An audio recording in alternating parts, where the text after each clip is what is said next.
وزیر اعظم کی سعودی ولی عہد سے ملاقات، مکمل یکجہتی اور بھرپور حمایت کا اعادہ۔ وزیر اعظم محمد شہباز شریف کی مملکت سعودی عرب کے ولی عہد اور وزیر اعظم شہزادہ محمد بن سلمان بن عبدالعزیز آل سعود سے ملاقات کے موقع پر نائب وزیر اعظم اور وزیر خارجہ سینیٹر محمد اسحاق ڈار اور chief of army staff, chief of defence forces field marshal Syed Asim Munir بھی موجود تھے۔ ملاقات کے آغاز میں وزیر اعظم محمد شہباز شریف نے خادم الحرمین الشریفین شاہ سلمان بن عبدالعزیز آل سعود کے لیے نیک تمناؤں کا اظہار کیا اور پاکستان کے لیے مملکت سعودی عرب کی طویل المدتی حمایت پر گہری ستائش کا اظہار کیا۔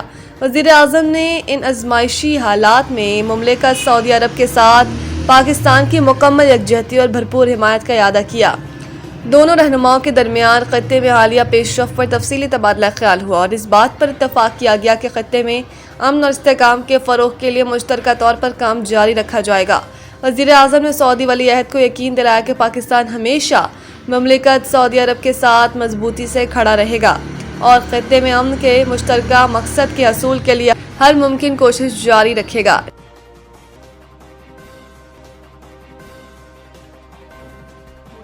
ایران کے اسرائیل اور امریکہ کے اڈوں پر بمباری، عراق میں جنگجوؤں نے امریکی طیارہ مار گرایا۔ نئے سپریم لیڈر مجتبیٰ خامنئی کے بیان کے بعد ایران نے اسرائیل پر شدید بمباری کرتے ہوئے تل ابیب کے مرکز اور امریکی فوج کے اڈوں کو نشانہ بنایا، جس میں کم از کم 200 سے 19 زخمی ہو گئے۔ عراق میں امریکی جنگی طیارہ گرنے پر امریکہ کو بڑے نقصان کا سامنا کرنا پڑا۔ طیارے میں سوار تمام افراد ہلاک ہو گئے۔ غیر ملکی میڈیا کے مطابق ایرانی حملوں کے بعد اسرائیل کے بن گوریان ایئرپورٹ پر افراتفری مچ گئی۔ افراتفری کے دوران ایئرپورٹ پر موجود افراد نے کاؤنٹر پر کھڑے عملے سے ہاتھا پائی کی اور چیزیں پھینکی۔ جواب میں عملے نے بھی چیزیں پھینکنا شروع کر دی۔ سعودی وزارت دفاع کے ترجمان کے مطابق ڈرون وسطی اور مشرقی علاقوں، ریاض کے مغرب اور الخرج میں تباہ کیے گئے۔ سعودی حکام کے مطابق مختلف حملوں کی لہر میں اب تک مجموعی طور پر 22 ڈرون تباہ کیے جا چکے ہیں۔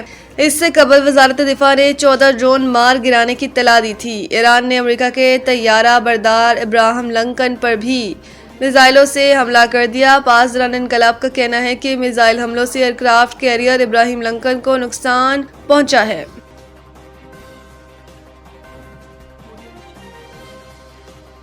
مشرق وسطی میں کشیدگی فوری ختم کی جائے، پاکستان کا سلامتی کونسل میں مطالبہ۔ اقوام متحدہ میں پاکستان کے مستقل مندوب عاصم افتخار نے سلامتی کونسل میں ایران سے متعلق اجلاس سے خطاب کرتے ہوئے کہا کہ مشرق وسطی میں کشیدگی کے فوری خاتمے کا مطالبہ کرتے ہیں۔ فریقین انتہائی تحمل کا مظاہرہ کریں اور مزید کشیدگی سے گریز کریں۔ انہوں نے مزید کہا کہ فریقین مستقل جنگ بندی قائم کریں اور مذاکرات کا عمل دوبارہ شروع کریں۔ ایران کے جوہری مسئلے کے پرامن حل کے لیے اپنی حمایت کا اعادہ کرتے ہیں۔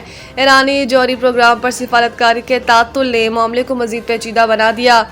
عاصم افتخار کا کہنا تھا کہ تنازع کا پائیدار حل سفارتکاری کے آزمودہ اصولوں کو اپنانے پر مضمر ہے۔ پاکستان کا آج بھی یہی موقف ہے کہ مسائل مذاکرات کے ذریعے حل ہوں۔